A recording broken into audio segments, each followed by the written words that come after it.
Hey Switchheads, Kanan here again, and welcome to my review of Freddy Spaghetti. And remember, no pasta was harmed whilst making this game. And so, what is Freddy Spaghetti? Well, Freddy was spaghetti.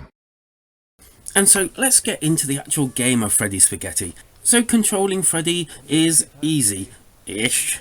You use the left and right trigger to make him kind of like from left to right move slowly but efficiently forward, using the left stick to steer yourself, and then holding each of these buttons you can catapult yourself in that direction as well, which is jolly useful. And to this end you will be jumping, platforming, avoiding objects, avoiding people, running away from people, scaring people, and destroying things, hitting things. There are a number of things that you need to do in these carefully crafted levels. You start as young Freddy to begin with in the actual homestead, where you were given consciousness by a Dr. Pasta. Okay. And it's not until a little bit later in the game that you discover what pasta actually is used for. Outraged and disgusted, you set upon leaving the homestead, and there within brings loads of different levels and shenanigans that you get up to, and having to do what I said before. Now, I found now and again I would get kind of a bit stuck within the scenery. Not in the least game breaking stuck. I could normally get out of the actual scenery that I went into, and it was just a little bit annoying, that's all. That said, a little bit more tightness on the actual controls wouldn't have gone amiss, because there's these chase modes and it's really difficult to actually run away from someone using these controls, and I found that I had to go into some sort of zen, almost meditation, to get myself through these levels by clicking left, right. But other than that, I found the actual controls quite nice and yeah, worked for what it was. The actual levels themselves were quite nicely designed, some really short, as in they'll take you 26 seconds to complete, and you find this out at the end of each level, which is kind of neat because you can go back in and try and beat your time. Now, there's several levels to this game, and even a futuristic level, which is pretty cool.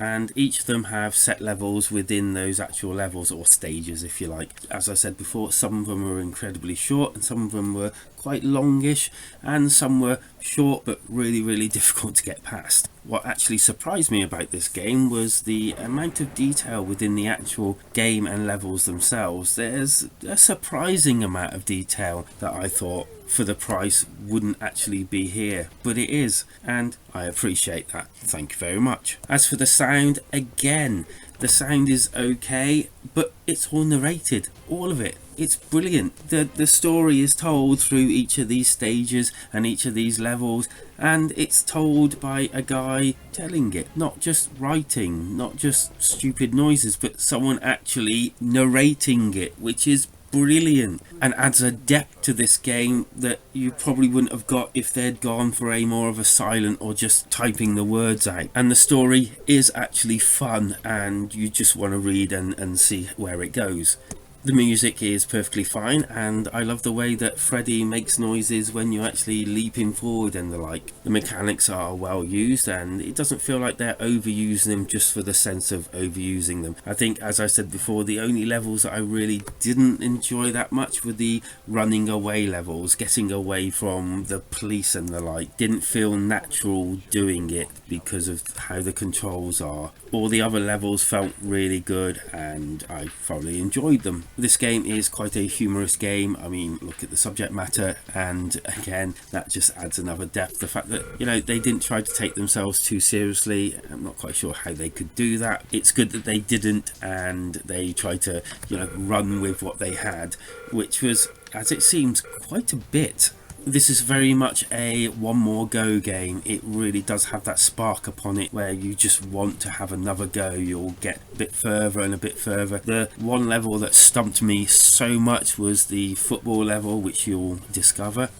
Did I mention that there's actual bonus levels as well, which is brilliant. They actually give you more for your buck, and it being priced under £5 or $5 is absolutely brilliant. You get so much for that, and the fact that they've given you a little bit extra just to say, hey, thanks for buying our game and enjoying yourself, is just the pasta sauce on top of the pasta. And so I rate games out of 5, and I'm gonna rate Freddy Spaghetti a whopping great 4 out of 5. It's definitely worth that 4 out of 5. It would probably get a 5 out of 5 if those controls were a little bit more tighter, but visually this is a very nice looking game, and the fact that it's narrated all the way through it is just, again, brilliant. I believe that all ages will enjoy this game. I am in my 40s, and I think that young and old will appreciate this. It could probably be completed within, a few hours depending on your skill base, but I think for under a fiver, again, that is